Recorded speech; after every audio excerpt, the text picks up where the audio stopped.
Yeah, right. You can't make a racing game where you only primarily use one button to handle. I'll believe it when I see it. What are you looking at?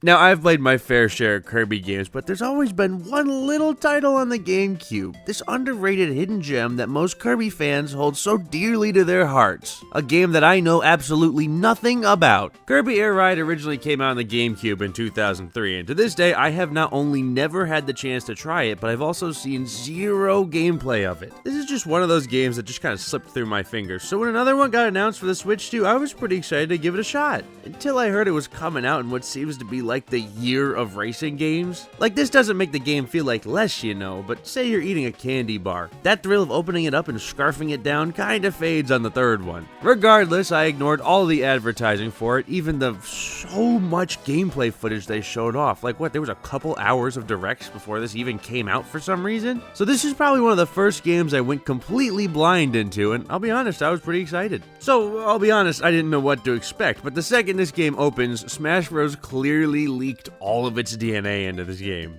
It's incredibly flashy, the announcer helps the game pop despite getting really loud at points, but all of this is a good thing. Finish.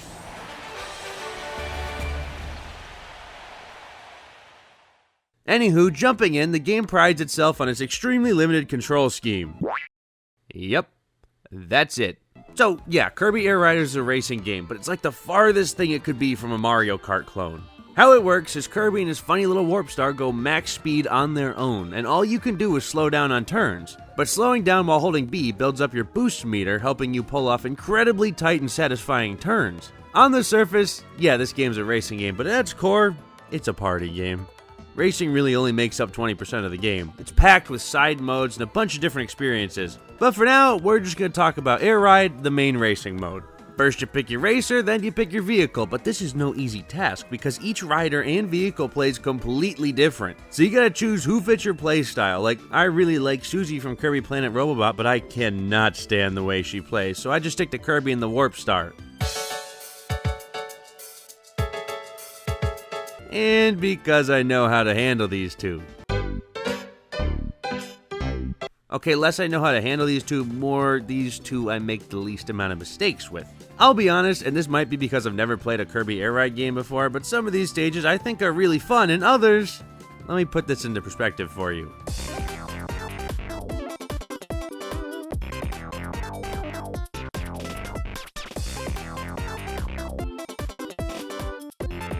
The good stages do a great job of combining the gameplay mechanics and items, while the other ones that suck have turns that don't feel natural and throw way too much at the player that it seems like you're watching it all unfold rather than playing it. These stages have an arcade-like feel to them, which is a good thing for the most part, but some of these just aren't fun. As you dash through each stage, you can grab copy abilities from enemies roaming the track. This keeps things interesting as you grab power-ups to charge a Final Smash-esque move or ruin your friend's day just like throwing a cutter ability at him or something. Overall, the Air Ride mode is pretty solid. You're bound to have an arcade-like good time with this one. But following that, we have Top Ride.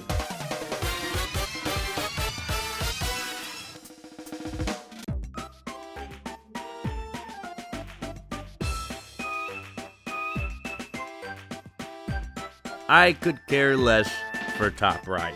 Following that is City Trial. Now this one's a lot of fun. You barrel through a city jumping from vehicle to vehicle as you get 5 minutes to build your perfect machine by upgrading your stats and screwing up your opponents. Once you finish all that, you go head to head against the opposing players in one of 4 minigame options. This mode is really solid. Soaring through the chaotic city as chaotic events just happen is so much fun. There's not a lot of negatives about City Trial. This is a banger game mode. But following that, this game does have a story mode. In the story mode, you shoot down a hallway type area as you play mini games to upgrade your vehicle. This one's a lot of fun for playing alone. I don't want to spoil too much of the story mode elements here, but it's a solid time. Alongside the main game, you can buy hats for your characters and an onslaught of unlockables just to make everything more personal to you. And on the topic of customization, you can fully deck out your vehicles in a complete garage-like editor.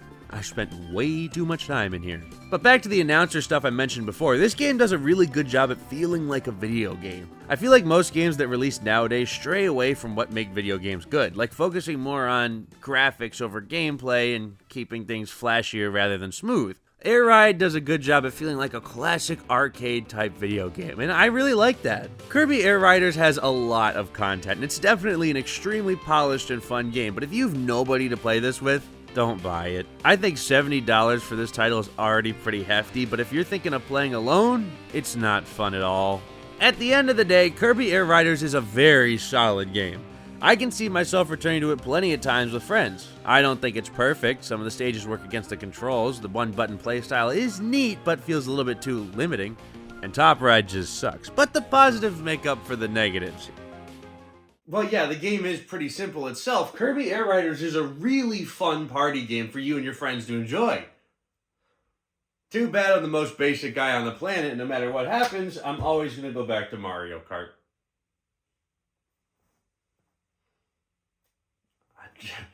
What can I say if I'm not predictable?